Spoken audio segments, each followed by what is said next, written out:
जब भी भारतीय बाज़ारों की बात होती है तो हमेशा एक आईटी सेक्टर की बात करना ज़रूरी बन जाता है, क्योंकि ये एक सेक्टर है जिसने काफ़ी इंडिया के मैक्रोस को भी सपोर्ट किया है। जितना डॉलर इनफ्लो आईटी सेक्टर की वजह से आता है, नीलेश भाई, अगर वो नहीं होता तो आपका एक व्यू था कि शायद हमारी भी हालत थोड़ी पतली हो सकती थी, जैसे हमने श्रीलंका में देखी या बाकी कंट्रीज़ में देखी। तो मार्केट क्या अभी इनके साथ अनचैरिटेबल हो रहा है, या फिर ये एक जो पिछले 3-4 साल के एक्सेसेस हैं ये ख़त्म हो रहे हैं? अनुज भाई, इस वक्त आईटी क्षेत्र में अगर आप मैनेजमेंट की कमेंटरी पढ़े एंड कुछ दिग्गज कंपनी के नतीजे सामने आए हैं, अच्छे नतीजों के बावजूद उन्होंने कमेंट्री में थोड़ी कंजूसी की है। जैसे टीसीएस, मैं कंपनी के नाम नहीं ले सकता, बट ऐसा नहीं है कि वो आपको सही तरीके से आगाह नहीं कर रहे, बट अनसर्टेनिटी इतनी ज़्यादा है। हमारी आईटी कंपनी के जो सबसे बड़े कंज्यूमर है वो US banks and financial services हैं।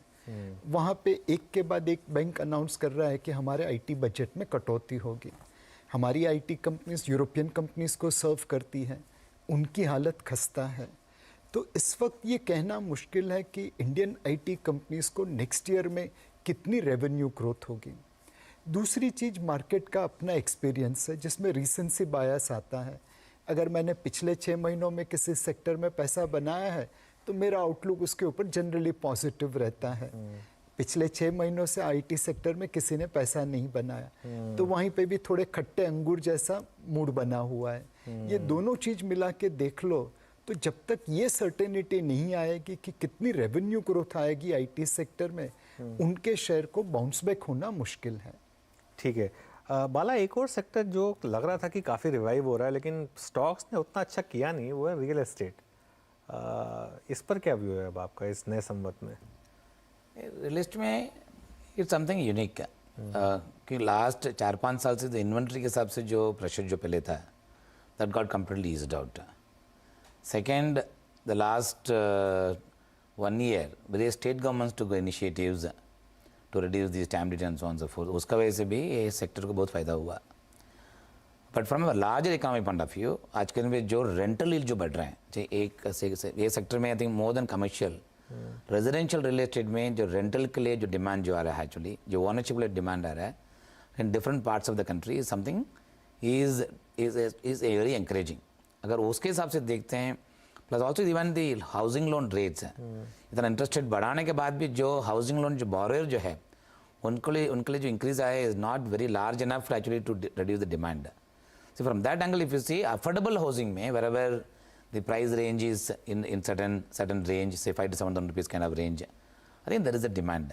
Ownership for owning housing is increasing. Therefore ये sector actually has got corrected for a variety of reasons.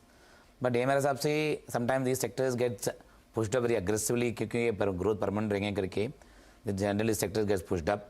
But इनका cash flow is something, though we know what is going to be the cash flow, but they of course go through the working capital keeps increasing and so on and so forth. Therefore उसके valuation के हिसाब से impact हो जाते हैं. But this sector is something should be watched out from the ownership point of view. I think again one has to take आज के दिन पे जो पहले जो रियल एस्टेट में रिस्क जो चल रहा था, especially related to the consumer related grievances, वो मेरा हिसाब से पूरा बंद हो गया with the करेक्ट। अनुज भाई, मेरा एक छोटा सा थंब रूल है, जिस क्षेत्र में बोरोअर की बोरोइंग रेट मैन्युफैक्चरर से कम हो उस क्षेत्र में जाने में ध्यान रखना चाहिए। ओके। आज आप मैं बाला हाउसिंग लोन लेते हैं तो 7-7.5-8% में मिलती है। रियल एस्टेट डेवलपर जब जाता है बैंक के पास या एनबीएफसी के पास पैसा लेने, तो वो 10, 12, 15, 20, 24, 30, 40% देता है। यह दिखाता है कि इस क्षेत्र में गवर्नेंस का कितना दारोमदार है। जब तक ये इक्वेशन चेंज नहीं होगा तब तक real estate sector secular growth नहीं दे पाएगा।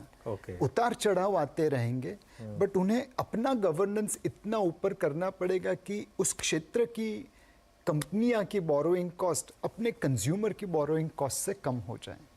चलिए ठीक है, एक लास्ट आपसे व्यू ले लेते हैं, फिर इस नए संवत में नीलेश, निवेशकों के लिए सबसे बड़ी एडवाइस क्या होगी आपकी? बाई ऑन डिप्स मार्केट है, करेक्शन में धैर्य मत खोना, खरीदते रहना, eventually India growth story will play out. Okay Bala.